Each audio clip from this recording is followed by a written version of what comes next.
அவரை கூப்பிடும்போது அவர் நமக்கு செவி கொடுக்கிறவராய் இருக்கிறார்.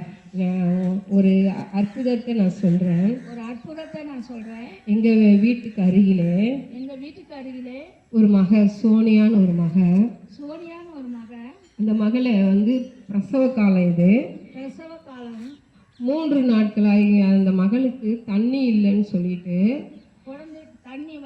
வயிற்றிலே தண்ணி இல்லை அப்படின்னு சொல்லிட்டு 3 நாட்களாய் மருத்துவமனையில அட்மிட் பண்ணிட்டு இருந்தாங்க. அப்போ பார்த்தீங்கன்னாக்கா 3 நாட்களாகவும் அவளுக்கு வந்து மருத்துவர்கள் வந்து அந்த மகளுக்கு வந்து அவங்களால முடிஞ்ச எல்லா காரியத்தையும் வந்து அந்த மகளுக்கு செஞ்சு கொண்டிருந்தாங்க. 3 நாளா அவங்களுக்கு மருத்துவத்தில் என்னென்ன செய்யணுமோ அதெல்லாம் செஞ்சு கொண்டு இருந்தாங்க. அப்படி பார்க்கும்போது அந்த மகளை வந்து 18ஆம் தேதி அட்மிட் பண்ணாங்க. 18ஆம் தேதி அந்த மகளை அட்மிட் பண்ணாங்க. 19ஆம் தேதி இருந்தாங்க. 19ஆம் தேதி இருந்தாங்க. 20ஆம் தேதி காலையிலேயே இந்த மகளுக்கு வலி இருந்துச்சு. பாருங்க, டாக்டர்கள் வந்து சுகப்பிரசவத்துக்காக அவங்க ட்ரை பண்ணிட்டு இருந்தாங்க. அதனால பார்த்தீங்களா, காலையிலிருந்து இரவு 10 மணி வரைக்குமே அந்த மகள் வந்து போராடி கொண்டிருந்தாங்க. அவங்களுடைய தாய், சகோதரன், கணவன், அவங்களுடைய சகோதரி, அவங்க எல்லாம் பார்த்தீங்கன்னாக்கா அழுது கொண்டிருந்தாங்க. அழுது கொண்டுட்டு இருந்தது மாத்திரம் இல்லை,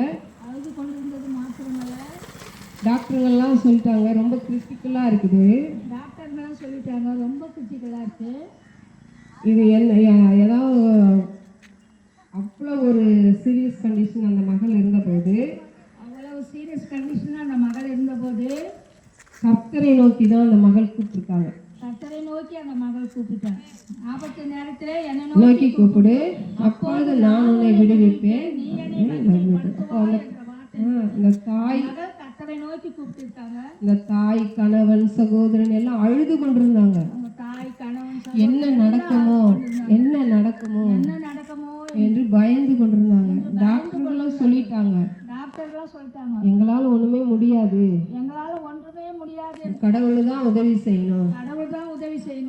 அந்த இடத்துல பாருங்க, ஆபரேஷன் அந்த மகளும் சொல்லிட்டாலாம், சரி நீங்க ஆபரேஷன் பண்ணியே எடுத்துருங்க அப்படின்னு சொல்லிட்டு. அந்த மகள வலி தாழ முடியாத ஆபரேஷன் பண்ணி எடுத்துடுங்கன்னு சொல்லிட்டாங்க. ஆனாலும் ஏசப்பா பாத்தீங்களா, அந்த நேரத்துல சுகப்பிரசவத்தை கட்டளையிட்டார். ஆபரேஷன் தியேட்டருக்குள்ள போனவங்க பிரசவத்தோட வெளியில வந்தாங்க. பெரிய அற்புதத்தை செஞ்சிருக்கிறார் பாருங்க ஏசப்பா. ஒரு பெரிய அந்த குழந்தை 3,600 இருந்துதான், 3 கிலோவும் 600 கிராம்.